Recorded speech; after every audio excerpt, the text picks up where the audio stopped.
खालिस्तानी आतंकियों की अब खैर नहीं। खालिस्तानियों के साथ साथ ट्रूडो की भी क्लास लग रही है, क्योंकि ट्रूडो खालिस्तानियों के आका बन गए हैं और आका बनने का खामियाजा पाकिस्तान तो भुगत ही रहा है। साथ ही साथ अब कनाडा के भी बुरे दिन आने वाले हैं। दरअसल भारत पर खालिस्तानी आतंकी हरदीप सिंह निज्जर की हत्या का आरोप लगाने के बाद कनाडा के पीएम जस्टिन ट्रूडो बैकफुट पर है।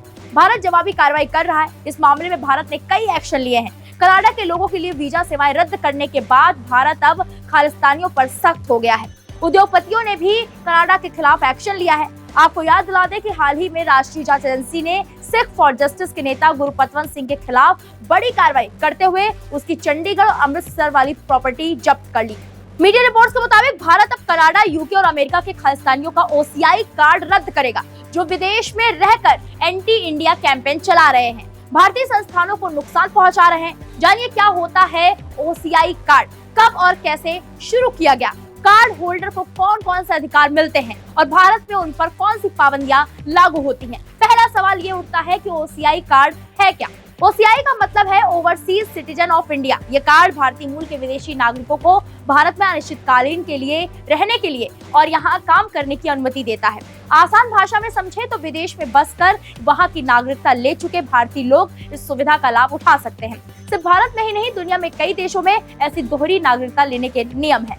एक और सवाल कि कब और कैसे शुरू हुआ ये कार्ड। भारतीय नागरिकता कानून कहता है कि अगर कोई इंसान दूसरे देश की नागरिकता ले लेता है तो उसे भारतीय नागरिकता छोड़नी होगी। तब कई हजारों लोग ऐसे थे जो दूसरे देश की नागरिकता ले चुके थे, लेकिन भारत से जुड़ाव बना हुआ था। ऐसे में इन्हें भारत आने के बाद बार बार वीजा के लिए आवेदन करना पड़ता था। भारतीय मूल के लोगों की इस समस्या को हल करने के लिए भारत सरकार ने 2003 में पीआईओ कार्ड की शुरुआत की। इसका मतलब था पर्सन ऑफ इंडिया ओरिजिन। इसे 10 साल के लिए जारी किया जाता था, लेकिन 2006 में प्रवासी भारतीय दिवस के मौके पर भारत सरकार ने ऐसे लोगों को ओसीआई कार्ड देने की घोषणा की। इसके बावजूद दोनों कार्ड चलन में रहे, लेकिन 2015 में पीआईओ कार्ड को खत्म करके ओसीआई कार्ड को बरकरार रखा गया। आपके मन में एक और सवाल गोते मार रहा होगा, ये कार्ड उन लोगों को जारी होगा जो भारत के नागरिक रह चुके हैं या उनके माता पिता भारतीय नागरिक रहे हों।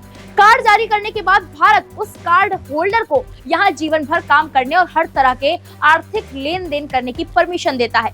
यही वजह है कि कार्ड लाइफ टाइम वैलिड रहता है। कार्ड धारक को भारत आने के लिए वीजा की जरूरत नहीं पड़ती। अब आपको बता दें कि कार्ड धारक क्या कर सकते हैं, क्या नहीं। ओसीआई कार्ड धारक को लेकर कुछ खास निर्देश जारी किए गए हैं। आम भारतीयों की तरह उनके पास कई अधिकार होते हैं, लेकिन कुछ काम करने की मनाही होती है। जैसे वो चुनाव नहीं लड़ सकते, भारत में वोटिंग नहीं कर सकते, संवैधानिक पद पर काम या सरकारी नौकरी नहीं कर सकते, खेती योग्य जमीन नहीं खरीद सकते।